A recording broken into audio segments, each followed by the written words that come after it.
ఇప్పుడు మీరు 70 లక్షల మంది ఉంటున్నారు, మాదిగల ఓటు మాదిగలకి అంటున్నారు. అవును. ఇప్పుడు ఎందుకు మీరే ఒక పార్టీని నిర్మాణం చేసి మీ ఓట్లు మీరే ఎందుకు వేసుకోవట్లేదు? మళ్ళీ మీ 70 లక్షల నేనేదో ఓట్లు తీసుకుపోయి ఓ కాంగ్రెస్ కో బీఆర్ఎస్ కో బీజేపీ ఎందుకు తాకట్టు పెట్టాలనుకుంటున్నారు? ఒక్క మాట నీకు చెప్తా. వాస్తవంగా నా ఉద్దేశం నాకున్నది. కానీ నేనేమంటున్నా అంటే ఏదో నేను రాజకీయ పార్టీ పెట్టి రాజకీయంగా ఏదో నా మనుగడ కోసం చేస్తున్నట్టుగా కూడా అవసరం లేదు. నేను ఏమంటున్నా, మా డిమాండ్స్ సాల్వ్ చేయండి. ఇప్పుడున్న గవర్నమెంట్లో డిమాండ్ సాల్వ్ చేయనప్పుడు ఏం చేయాలని ఆలోచిస్తానని చెప్తున్నా కదా. పార్టీ వచ్చే అవకాశం ఉంది ఫ్యూచర్లో. పొలిటికల్ పార్టీతో సమానంగా దీన్ని నడుపుతానని నేను ఆవిష్కరణ రోజే చెప్పాను. పొలిటికల్ పార్టీతో సమానంగా ఇది నడుపుతానని నేను చెప్పాను. మాదిగల ఓటు మాదిగలమే వేసుకుంటాం, మాకు చీము రక్తం ఉన్నది, మేమెవరికి లొంగి బతకాల్సినటువంటి అవసరం లేదు. ఇప్పటిదాకా మమ్మల్ని అందరినీ మోసం, అన్ని పార్టీలు మోసం చేయండి, వీళ్ళు వాళ్ళు కాదు. వాళ్ళు మారాలి, పార్టీలు మారాలి, వాళ్ళ యొక్క విధానం మారితే మా సపోర్ట్ మీకు. మోసం చేసిన పార్టీ దగ్గరికి మళ్ళీ ఎందుకు పోతారని ప్రశ్న. నేను ఒక మాట చెప్తా, రాజకీయంగా అందరు పార్టీలు పెట్టాలంటే పెట్టలేరు, అందరు పార్టీలు మనగడ ఉండాలంటే ఉండలేకపోవచ్చు. కానీ ఆ రావలసిన సమయం వచ్చినప్పుడు ప్రజలు కూడా నిలబడతారు, నాయకులు కూడా నిలబడతారు. ఇది రాజకీయ పార్టీగా మరి ముందుకు సాగదని ఎవరు అనుకుంటుండ్రు? ఖచ్చితంగా దీని కాలం వచ్చితే తప్పకుండా ఆలోచిస్తాం. ఆ రోజు వస్తే ఖచ్చితంగా ఆలోచిస్తాం. కానీ ఇప్పుడైతే మా ఉద్దేశం, మా డిమాండ్స్ ఎవరు సాల్వ్ చేస్తే వాళ్ళ పట్ల మా సానుభూతి ఉంటుంది అనేది మేము చెప్తున్నట్టు. సార్, ఫైనల్గా బట్టి విక్రమార్క కావచ్చు, దళిత నాయకులకు ఏం చెప్పదలుచుకున్నారు తొలివేలు వేదికగా? నేను మాదిగ మహాశక్తి, ఇది పుట్టిందే మాదిగల కోసం. ఈ పుట్టడానికి కారణం కూడా మాకు జరిగిన అన్యాయాల మీద గొంతెత్తి మాట్లాడటానికే ఈ మాదిగ మహాశక్తి అని వచ్చింది. అందుకే మాదిగల ఓటు అన్యాయంగా మందికి వేస్తున్నాం కాబట్టి వాళ్ళేమో గద్దెలు ఎక్కుతున్నారు, హాయిగా ఉంటున్నారు, వీళ్ళేమో బానిసలుగా బతుకుతున్నారు. ఈ బతుకు నుంచి బయటపడేయటానికే ఈ మాదిగ మహాశక్తి పుట్టింది, ఒక విషయం. రెండోది, అసలు వ్యవస్థలో జరుగుతున్నటువంటి అన్యాయాల మీద, అక్రమాల మీద ఎప్పటికప్పుడు గొంతెత్తి ప్రభుత్వ దృష్టికి తీసుకురావాలనేది కూడా నా అభిప్రాయం. అయితే సమస్యలు పరిష్కారం కానప్పుడు ఏం చేయాలంటే తిరుగుబాటు అనేది తప్పదు. నా ప్రజలు 70 లక్షల మంది మేమంతా ఒక చోటు ఉండి మాట్లాడితే ఖచ్చితంగా మా మాట నడుతూ మాదిగల రాజ్యం రావాలని నేను కోరుకుంటున్నా. ఇలా బీసీలు ఉన్నారు, బీసీలలో కూడా మార్పు వస్తుంది. మాతో పాటు ఇప్పుడు మన గౌడు బాలరాజు గౌడ్ గారు కూడా మాతో పాటు వస్తున్నాడు. అనేక కులాలు, బెస్తోల కులం, ఇంకొన్ని పద్మశాలి కులం, వీళ్ళ నాయకులంతా వస్తున్నారు. కాబట్టి రాబోయే కాలంలో మొత్తం పేదోళ్ళంతా ఒకటైన తర్వాత ఎవరు మాత్రం ఏం చేస్తారు? ఇప్పుడు రెడ్ల దగ్గర ఖజానా ఉంది, అధికారం, సీఎం పోస్ట్ అంటే ఏంటి సార్? పెట్టే తెరవటానికి అధికారం ఉంది, పెట్టే ముయ్యటానికి అధికారం, పైసలు. కాబట్టి పైసలు వాళ్ళే, కాబట్టి వాళ్ళు తినంతా తింటున్నారు, అలా కులానికి పంచుకుంటున్నారు, మిగిలింది దాన ధర్మం చేసినట్టుగా వాళ్ళు బిచ్చమేస్తున్నారు. కాబట్టి రెడ్ల కట్నే వచ్చింది, కమ్మలకు కూడా పెట్టే వాళ్ళ దగ్గరే ఉన్నది ఖజానా పెట్టే. అదేవిధంగా మన వెలుమలకు కూడా మొన్న 10 ఏళ్ల కింద వాళ్ళకు వచ్చింది, వాళ్ళు బ్రహ్మాండంగా బతికిపోయారు. ఇవాళ సేవ చేయాలని ఎవడుకుందండి? దోపిడీ చేయటం తప్ప.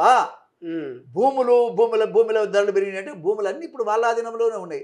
రెడ్లు, కమ్మలు అండ్ వెలమలు వాళ్ళ ఆధీనంలో ఉన్నాయి. హైదరాబాద్లో ఉన్న దళితుల భూములన్నీ ఓ కాలంలో నిజాం ఇచ్చినవి కానీ, భూదాన్ బోర్డు ఇచ్చినటువంటి భూములు కానీ, ప్రభుత్వం ఇచ్చినటువంటి భూములు కానీ మొత్తంగా ఇప్పుడు లాగేసుకుంటున్నారు. ఎందుకంటే అవి ఇలా ఎకరానికి 100 కోట్లు ఉన్నది ఒక ఎకరం.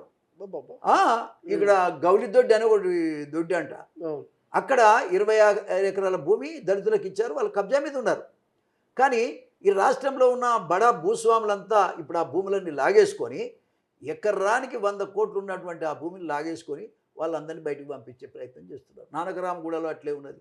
సిటీ మొత్తం కూడా ఈ హైదరాబాదు, రంగారెడ్డి జిల్లాలో ఉన్న భూములన్నీ కాస్ట్లీ భూములు కాబట్టి మాదిగలను ఎక్కడ ఉండనియటం లేదు, మాలలను ఎక్కడ ఉండనియటం లేదు, పేదోని ఎవడు ఉండటం లేదు. ఒక హైడ్రా అనే పేరు మీద ఈ భూములన్నీ కొల్లగొట్టి మరి ఏం చేసుకుంటాడు ఆ రేవంత్ రెడ్డి కానీ మొత్తంగా నాశనం పదారుగా అంటారు. ఒక హైడ్రా నినాదం చాలు ఆ ప్రభుత్వం పోవటానికి సార్. ఏమంటారు? ఇప్పుడు రేవంత్ రెడ్డి అంటే బాగా గుర్తు చేసి, నిన్న రేవంత్ రెడ్డి ఆయన మనవడికి పూరీలు వేసి ఇచ్చినటువంటి వీడియో ఒకటి బాగా వైరల్ అవుతున్నది. సో దాని మీద పలు రకాల కామెంట్స్, విమర్శలు వస్తూ ఉన్నాయి, ప్రశంసలు వస్తూ ఉన్నాయి. మొత్తం ఏం కామెంట్ చేస్తారు దీని మీద? మనమని కేసు ఇచ్చే దాంట్లో సంతోషమే, కానీ అది టీవీలలో రావాలా? టీవీలలో రావాలి? నీకు అంత తీరికుందా? ఓకే అంటే నీకు ఏ పని లేదన్నమాట. పేదోళ్ళ పట్ల ఒక ఆలోచన లేదు, ఎవడు తింటున్నాడో నీకు పని లేదు, పురుగులు పడుతున్న అన్నం తింటున్న విద్యార్థుల గురించి నీకు ఏ ఆలోచన లేదు. అసలు పేద పిల్లలని కొడుకుల్లాగా చూసుకునే ఆలోచన లేదు నీకు. నీకు ఎంతసేపు ఏంటంటే నీ కుటుంబం కోసమే నువ్వు బతున్నావు అనేది క్లియర్ కనబడుతుంది అక్కడ. ఓకే, మన్మనికి వేసి ఇస్తే మంచిదే కదా, అది టీవీలల్లా ఇవన్నీ షోకా. ఓకే, సో బయటికి రావద్దంటారు. అరే ఎవడన్నా తినిపించేది మీ మనవడికి మీరు మా మనమడికి నేను ఎందుకు నేను తినిపిస్తాం ఎవరమైనా కానీ అది అవసరమా అంట. ఓకే, అందులో నాకంటే తిరిగి ఉంది కొంచెం, ఆయనకి తిరిగి ఎక్కడ ఉంటుంది చెప్పండి, ఉండకూడదు కదా. ఉండకూడదు కానీ ఉన్నది అంటే ఆయన ఏం పని చేస్తాడని అర్థం, దాంతోనే అర్థమవుతుంది. పైసలు లేవు నా దగ్గర, పైసలు లేవు అంటే ఇప్పుడు మనకి పూరీలు చేసి పెడతారు. రోజుకు 18 గంటలు పని చేస్తుంటారు రేవంత్ రెడ్డి అంటున్నారు కాంగ్రెస్ వాళ్ళంతా. మీరేమో పని లేదు, తీరిగా ఉన్నట్టున్నారు. రేవంత్కి ఏ పని లేదు, నేను చెప్తున్నా, ఆయన ఏ పని లేదు, పైసలు కూడా లేవని ఆయన చెప్పుకుంటున్నాడు. పని అయితే ఏం లేదు ఆయన. ఊరికే హెలికాప్టర్ ఒకటి దొరికింది. ఏమన్నా హెలికాప్టర్ ఇంతకుముందు ఉండేనా? ఎన్టీ రామారావు కాలంలో ఉండేనా, విజయభాస్కర్ కాలంలో ఉండేనా, రాజు ఎప్పుడో పోయేవాళ్ళు పాపం. ఏదన్నా పని పడితే అర్జెంట్ ఉంటే పొద్దున్న లేచి విహారయాత్రలో తిరుగుతుండే ఒకడొకడు. ఏమే కోట్ల రూపాయలు ఖర్చులు పెడుతున్నారు వాళ్ళు, ఎక్కటం దిగటం వరకే కోట్లు ఖర్చు అవుతున్నాయి. పేదోళ్ళ పక్షాన ఏం ఆలోచన, సామాజిక వాదం పట్ల ఏముంది వీళ్ళకి చెప్పండి. ఓకే, ఏమే కాబట్టి వర్గీకరణ కోసం సచ్చిన ఆ కుటుంబాలకు ఒకరొకరికి 1 కోటి రూపాయలు ఇవ్వమంటే చాతగాట్లేదు కానీ అన్యాయంగా అక్రమంగా ఏవేమో డబ్బులన్నీ పాడు చేసి వాళ్ళ కోసం వాళ్ళు వాడుకుంటారు. వాళ్ళ సుఖ సంతోషాల కోసమే ఈ ప్రభుత్వం తప్ప ప్రజల కోసం లేదు. సరే, ఈ 2-3 రోజుల నుంచి కాళేశ్వరం మీద బాగా చర్చ జరుగుతుంది. మీరేమన్నా కామెంట్ చేయదలుచుకున్నారా? ప్రభుత్వం ఏమో ఎట్టి పరిస్థితుల్లో మేము నీళ్లు ఎత్తిపోస్తే 44 గ్రామాలు కొట్టుకుపోతాయి అంటున్నారు. బట్ కేసీఆర్కు ఒక వారం రోజులు అప్పచెప్తే మొత్తం తెలంగాణ అంతా కూడా కాళేశ్వరం నీళ్లు అందజేస్తారని ఇటు కేటీఆర్ చెప్తున్నాడు. హరీష్ రావు కూడా నాకు వారమో నెలలో 2 నెలలు ఇరవై ఆయన నేను మొత్తం దాన్ని అజయ్ చేస్తా, కాళేశ్వరం అని అద్భుతం చేస్తా అని చెప్తున్నాడు.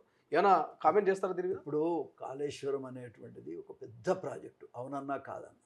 ఇప్పుడు మా ఆలేరు దాకా నీళ్ళు వచ్చినాయి, మా ఆలేరు కూడా నీళ్లు వచ్చినాయి. కాళేశ్వరం నీళ్ళు వచ్చినాయి. ఎక్కడియా నీళ్ళు అంటే గత ప్రభుత్వం చేసినటువంటి పని వల్లనే, ఆ ప్రాజెక్టు వల్లనే నీళ్ళు వచ్చినాయి.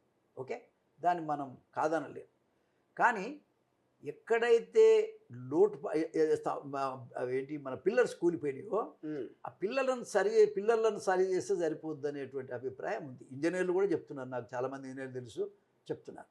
ఒకవేళ మీరు అఖిలపక్షం మీటింగ్ పెట్టండి, అఖిలపక్షం మీటింగ్ పెట్టి ఎవరైతే ఆ మాట అంటుర్రో మాకు ఇవ్వండి మేము చేస్తామని అంటుండ్రో, ఏది చూడండి, ఒకసారి ఇచ్చి చూడండి. 3 నెలలకు ఏం పోయేదేముంది, ఆ శాఖ వరకే కదా, కాళేశ్వరం వరకే కదా ఇచ్చేది. మిగతాదంతా మన ఉత్తమ్ కుమార్ రెడ్డి నిర్వహిస్తాడు. మరి చేసేది ఉంటే చేయండి, వాళ్ళు చేస్తామంటారు. మరి ప్రజల కొరకు త్యాగం చేయాలి కదా. ప్రజల కొరకైనప్పుడు మీరు ప్రజల కోసం బతికితే ఆ మాట అన్నోడికి అప్పచెప్పి 3 నెలల్లో చేస్తే చేయగలిగితే సంతోషమే కదా. హరీష్ రావుకి అప్పచెప్పాలంటారు ఇప్పుడు కాళేశ్వరం. మళ్ళీ హరీష్ రావు కానీ ఇంకెవడన్నా కానీ ఇక్కడ పాయింట్ ఏంది, నేను చేయగలుగుతా అంటున్నారు వాళ్ళు. ఇంతకుముందు చేసిన వాళ్ళే వాళ్ళు. నేను చేయగలుగుతా అన్నప్పుడు అప్పచెప్పండి. మరి మీరు చేస్తలేరు కదా. మీరు చేయనప్పుడు ఆ బిట్టు వరకు అప్పచెప్పండి, ఆ పిల్లల వరకు.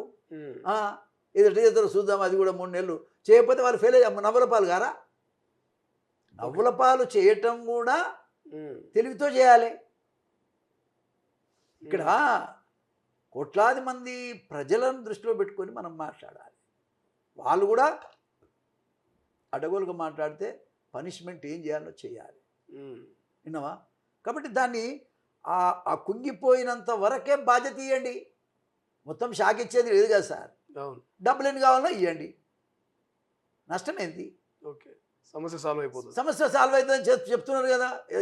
ఊకదంపుడు మాటలు మాట్లాడుతున్నారా, నిజంగానే వాళ్ళు మాట్లాడిరా, అసలు వాళ్ళ బతికేందో కూడా బయటపడుతుంది కదా. రైట్.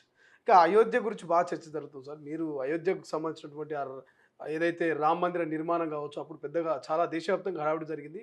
దేశవ్యాప్తంగా చాలామంది పోయిరు, అక్కడ విరాళాలు ఇచ్చారు, నగలు ఇచ్చారు, వజ్రాలు ఇవన్నీ ఎన్నెన్నో ఇచ్చారు. బట్ అవన్నీ కూడా దాదాపు 70 రోజుల్లో 40 సార్లు చోరీ జరిగినాయి. పైసలన్నీ కూడా అక్రమ మార్గంలో వెళ్ళిపోయింది.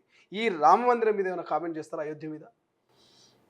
అది ఒక సెన్సిటివ్ మ్యాటర్ సార్. అసలు అంత పెద్ద రామ మందిరం దగ్గర సెక్యూరిటీ ఎందుకు లేదు? అది పోవటానికి కారకులు ఎవరు?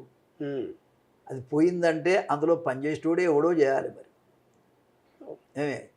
పనిచేసేటోడే ఎవడో చేయాలి, దాని మర్మం తెలిసినోడే చేయాలి. కాబట్టి మరి అటువంటి సిచ్యువేషన్ను భారత ప్రభుత్వం అనేటువంటిది మరి ఎందుకు సెక్యూరిటీ సరిగా ఉంచలేదు, ఎందుకు ఆ భద్రత ఉండలేకపోయింది, కారకులు ఎవరు, వెంటనే వాళ్ళ మీద యాక్షన్ తీసుకోవాల్సిన అవసరం ఉందనేది నాకు ఉన్న అభిప్రాయం. Right, thank you so much. ఇది మొత్తం మీద మోత్కుపల్లి నరసింహులు గారు.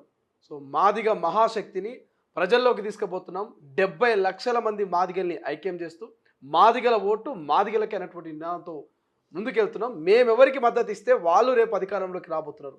సో ప్రధానంగా బట్టి విక్రమార్క బంగ్లాను వదిలి పూరి గుడిసెలోకి రా, దళిత బిడ్డలకు టైం ఇవ్వు మాట్లాడడానికి, వాళ్ళు పడుతున్నటువంటి ఆవేదనను, వాళ్ళు ఎదుర్కొన్నటువంటి సమస్యల్లో పాలు పంచుకో అంటూ ఇక మోత్కుపల్లి అయితే చాలా ఘాటుగా, చాలా సూటిగా ఇక బట్టి విక్రమార్కను అయితే ప్రశ్నిస్తున్నటువంటి పరిస్థితి.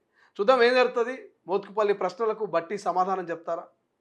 మరి మోత్కుపల్లి ఘాటు వ్యాఖ్యలతో బట్టిలో మార్పు వస్తుందా? ఏం జరుగుతుంది భవిష్యత్తులో?